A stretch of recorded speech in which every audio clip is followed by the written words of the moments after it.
En nuestra lección de inglés número 52, en la clase 52, hemos visto cómo se forman las oraciones negativas en inglés. Pero lo hemos visto de una manera más breve, más resumida.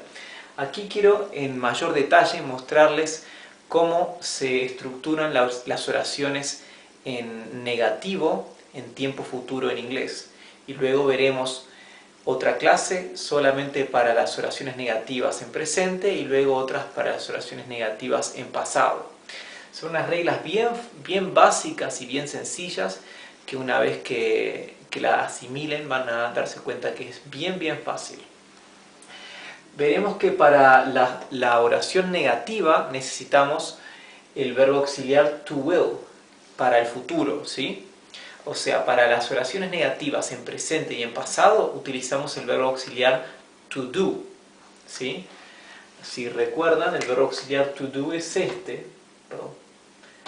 verbo to do. Este verbo lo utilizamos como auxiliar para las negativas o negaciones en pasado y en presente. Y para el futuro utilizamos el verbo to will, ¿sí? La estructura es la siguiente. Esta es la estructura de una oración negativa en tiempo futuro. Primero va el sujeto, luego va will not, ¿sí? Que es la negación. Ven que tenemos el verbo auxiliar y luego la palabra que denota la negación, ¿sí? Que indica la negación. Luego tenemos el verbo de la oración de lo que queremos decir y luego el predicado, si es que hay un predicado. ¿Bien? Otra cosa que quiero mostrarles es que will not se puede abreviar como won't, ¿sí? W-O-N-T. O en español para la fonética sería U-O-U-N-T, won't, ¿sí? Bien, vamos a ver algunos ejemplitos aquí de la forma abreviada y de la forma no abreviada para que puedan ver cómo funciona esto. Bueno, la primera oración es I will not eat today. Yo no comeré hoy. I will not eat today. Yo no, recuerden que will not es la negación para tiempo futuro, no comeré hoy, ¿verdad? Acá me olvidé de aclarar que el verbo en infinitivo, ¿verdad? En infinitivo. ¿Por qué? ¿Por qué en infinitivo? Porque la indicación de tiempo futuro ya está indicada con el verbo auxiliar will. Bien, el verbo auxiliar will ya indica que estamos hablando en futuro. Por lo tanto, el verbo aquí siempre va en infinitivo. I, ven que es el sujeto, que es la primera parte de la oración. Will not, luego viene el verbo en infinitivo, que es eat, y luego predicado, el predicado que sea, en este caso es today, ¿sí? Hoy. Estas dos oraciones son sinónimas, significan lo mismo, porque la única diferencia es que aquí no está abreviado y aquí sí está abreviado. Will not y won't son la misma cosa. Nuestro segundo ejemplo es John and Mary won't come tomorrow. John and Mary won't come tomorrow. ¿Qué significa? John y Mary no vendrán mañana, ¿sí? O de la forma no abreviada, ¿verdad? Esto significa lo mismo. Won't es la forma abreviada, will not es la forma sin abreviar. John y Mary no vendrán mañana. Nuevamente, el verbo venir, come, aquí está en infinitivo, ¿verdad? ¿Por qué? Porque el verbo will es el que ya indica que es el tiempo futuro, ¿verdad? Así que recuerden, aquí verbo infinitivo. Siguiente ejemplo. The dog will not sleep indoors. The dog will not sleep indoors. Significa, el perro no dormirá adentro o puertas adentro. ¿Por qué especifiqué puertas adentro en lugar de simplemente adentro? Porque la palabra más específica para decir adentro es la palabra inside.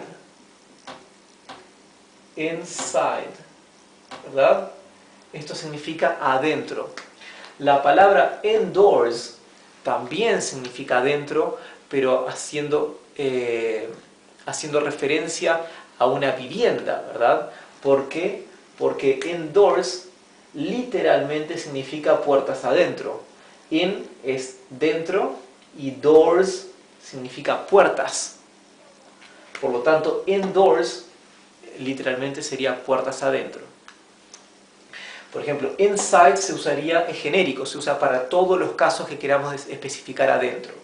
Pero puede también ser una caja, adentro de un zapato, adentro de una casa, adentro de una cueva, cualquier cosa. La palabra indoors solamente es dentro de una vivienda, ¿verdad? Puertas adentro. La frase de abajo significa lo mismo, solamente que abreviamos will not y decimos won't. The dog won't sleep indoors. El perro no dormirá adentro. Fíjense nuevamente que sleep está en infinitivo, el verbo to sleep, dormir, ¿verdad? Y nuestro último ejemplo, my parents won't let me play outside. Esto significa, mis padres no dejaránme jugar afuera.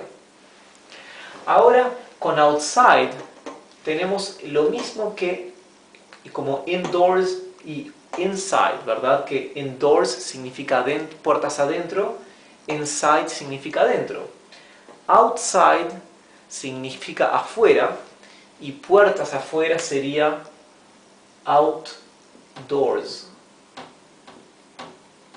Outdoors.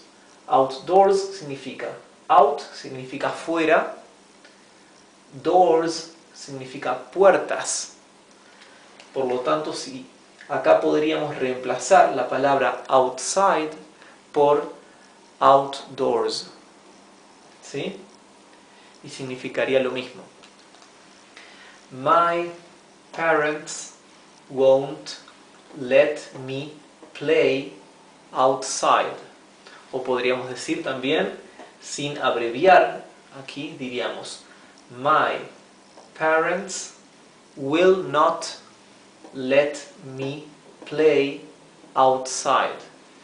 Mis padres no dejanme jugar afuera. Perdón, no dejaránme, porque estamos hablando en futuro. Fíjense que mientras que en español decimos me dejan, en inglés decimos déjanme, ¿verdad? El me va después del verbo, en este caso el verbo let. Recuerden que siempre en infinitivo, en este caso también let está en infinitivo, significa permitir. El verbo to let es permitir. El me o mi aquí va después del verbo. Bien, eso es una regla. Y una cosa más que les quiero mostrar.